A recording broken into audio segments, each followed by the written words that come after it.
Right now on Denver 7 News at 6 a.m., a radical act of retaliation. You know, as a mother, getting a call like that is probably your worst nightmare. Worst case is, what if they take my child? An Aurora City Councilwoman says she was targeted for speaking out about the former police chief. Now the chief's partner is facing charges. There's a warrant out for Robin Nacita's arrest. I'm Denver 7's Veronica Acosta. I'll take you through the disturbing false claims investigators say she made about child abuse.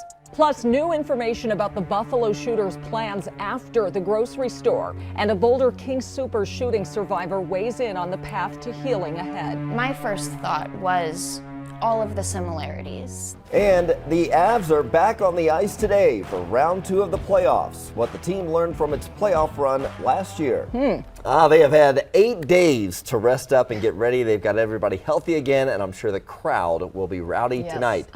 Good Tuesday morning to you. I'm Brian Sanders. And I'm Nicole Brady. It's going to be another warm spring day ahead, maybe with a little bit of rain later. Lisa has the forecast. You nailed it, girl. Here. Back to you. No. Back to you. We want to hear more. Low to mid 50s this morning. It is really pretty. We have a little bit of cloud cover out there early on, making for a pretty sunrise. Winds are calm. It was nice to see some calmer conditions. The winds will kick up when you get an individual storm or two rolling through, but not like the all-day winds that we saw for weeks now. We're going to be in the mid to upper 70s as early as about 10 o'clock, so it's going to be a nice morning warm-up. Low to mid 80s for highs this afternoon. That's going to push us about 10 to well, near 12 degrees above normal this afternoon. Denver right around 82, some 70s for the foothills, mid to upper 60s for the central mountains, and some pretty warm conditions. Now there will be a few thunderstorms popping up this afternoon, and a few of those could turn severe. We'll take a closer look at where that might happen. It's going to stay warm through Thursday and then a big change on Friday. Jason, my mom lives in Evergreen. She said, "Can I plant yet?" I said, "No. Wait till you see what happens on Friday." Details coming up. And then you should be okay. Right now, we do have still a closure of I-25 up to the north. We do have that southbound side. It's closed right here at Crossroads going down to Highway 34. You can use Rocky Mountain Parkway or you can use Centera just to the east of I-25 to get around it. That's where most folks are using right now. Take a look from the camera and you can see that the work to go on that happened early this morning. A truck wiped out some of the barriers here in the construction zone. That's what's going on right now. They're repairing the barriers, and so the truck is gone, but once the repair is done, they'll be able to open all southbound lanes. Until then, you'll have to use that detour route, and it's going to take you about an extra half an hour. Getting busier in these other regular stretches of highway, but no other major problems for us here in Metro Denver. One off-freeway problem is going to be at Federal in Mexico, just north of Evans, and that was reported as a car fire with very light traffic.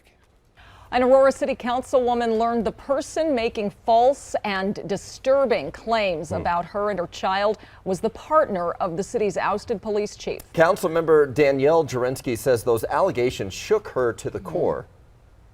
All I can say is this is a parent's worst nightmare, to get a call like I got and to be under an investigation like I was, knowing that it was a complete lie. Yeah, the councilwoman thinks this is in retaliation for being critical of the former police chief. Denver 7's Veronica Acosta has details on what's next here. So a lot. I'm watching two things closely for you all. The accused woman, we're talking about Robin Nacita, is expected to turn herself in at some point. We've highlighted her right here standing next to the former chief. And attorney for Councilwoman Danielle Jurinsky says she's going to file a claim against social services as well as Nacita. So this all appears to be a case of retaliation. Investigators say Nacita called DHS the day after Jurinsky criticized former Chief Vanessa Wilson. That was on a local radio show. They say Nacita falsely told caseworkers the councilwoman sexually assaulted her toddler in front of coworkers at a restaurant she owns. Human Services found these allegations to be completely false. At the time she made the allegations, Nacita was a social worker for Arapahoe County, but she's since then resigned. Now, a felony arrest warrant has been issued for Nacita. During a press conference yesterday, Jurinsky said she's used to being attacked for being outspoken, but this was completely different. You know, the other attacks, every other attack that has come my way, I can handle on my feet, and I can fire back and I can fight back. You involve my child and it brings me to my knees, and it becomes a different kind of fight. I keep checking back with the Arapahoe County Sheriff's Office. They say Nacita is not in custody yet. In studio, I'm Veronica Acosta, Denver 7. Well, any minute now, President Biden and the First Lady are expected to leave the White House and head to Joint Base Andrews. They will be flying to Buffalo, New York this morning, where they will meet with the families of the victims from last weekend's mass shooting. 10 people died when a gunman opened fire in a supermarket. Police say the attack was driven by racist hate. ABC News obtained documents about the suspect suggesting he planned the attack at least 2 months prior. He had even visited the city in early March. It also shows he described the supermarket as the first location of attack and lists 2 more possible locations. So what happened in Buffalo brings back tragic memories from last year's Boulder King Super shooting here. 10 Coloradans died when a gunman opened fire at the Table Mesa location. Denver 7's Christian Lopez joins us live this morning because we're hearing from a survivor from that shooting and her hopes about those grieving now in New York. Yeah, this is all bringing back terrifying memories for one woman we talked to who was working inside the Boulder King Supers when that shooting happened last year. She says it's been an extremely difficult year and it's still hard for her to go out to public areas. Chelsea Krasaki was working as a deli clerk when 10 people were shot and killed inside the King Supers in March of last year. She says she still hasn't gone into the store and she's not sure if she ever will, but she's hoping survivors in Buffalo will take the time to heal and process this tragedy. I can only hope that there's that same outpouring of love and support for that community, because the fact that they were singled out specifically for the reason of their race is unfathomable to me. While the motive in the Boulder shooting remains unknown, the shooting in Buffalo is being investigated as a hate crime, an act of racially motivated violent extremism. Dr. Rachel Nielsen, who is an expert in targeted violence, says that it is possible to thwart mass shootings, but it requires early intervention. I think part of it is recognizing the warning signs and having people who are willing to get in there and confront it and talk about it. It scares people. It makes people nervous. They don't want to be a part of it. And so a lot of folks will just shy away or in the relationship with that person because it just gets ugly and unpleasant.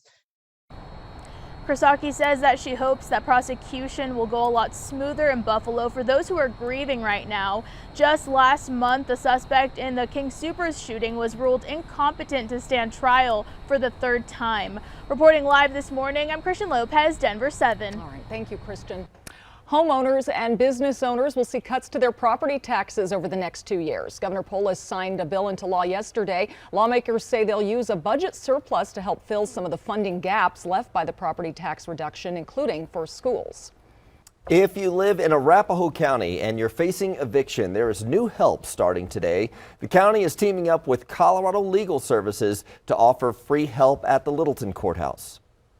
The ultimate goal is to prevent if we can't keep someone housed, then we're just trying to prevent them from having that eviction on their record, because once they've been evicted and have that as a judgment against them, future landlords can see that, and it makes it very hard for them to find other housing. Yeah, Arapahoe County has some of the highest number of eviction filings in the state. Colorado Legal Services will be at the Littleton Courthouse Tuesdays, Thursdays, and Friday mornings. They also help in Denver and Adams counties on certain days of the week. If you are facing eviction or foreclosure, you can call them or go online.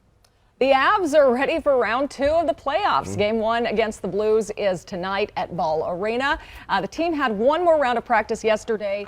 This will be 8 days, though, between games for the Avs and 5 days for the Blues. Now, looking back to a year ago, the Avs actually swept the Blues in the first round of the playoffs 4-0, but it's a different story this year.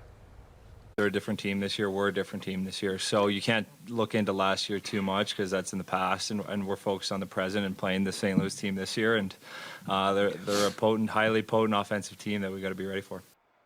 Puck drops at 7:30 tonight at Ball Arena. Fans got to get them into it early after 8 days off. Oh, yeah. Yeah, got to get that energy back. You kind of forgot we were still in, right? It's been so long. But take a look tonight at about 7 o'clock. We're going to be in the low 70s before the game starts there around Ball Arena. Pretty mild night. We'll get a few thunderstorms before that, mid to late afternoon, and then skies will start to clear out. We'll be by 10 o'clock in the low to mid 60s, still mild.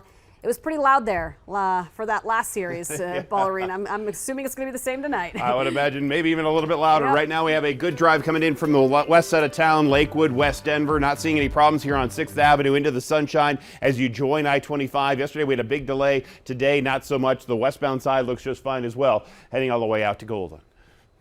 The price of gas hits a new record, but Governor Polis just signed a law that will help out a little. Also racing to restock here, the two-pronged approach between Congress and the Biden administration to get more baby formula to stores.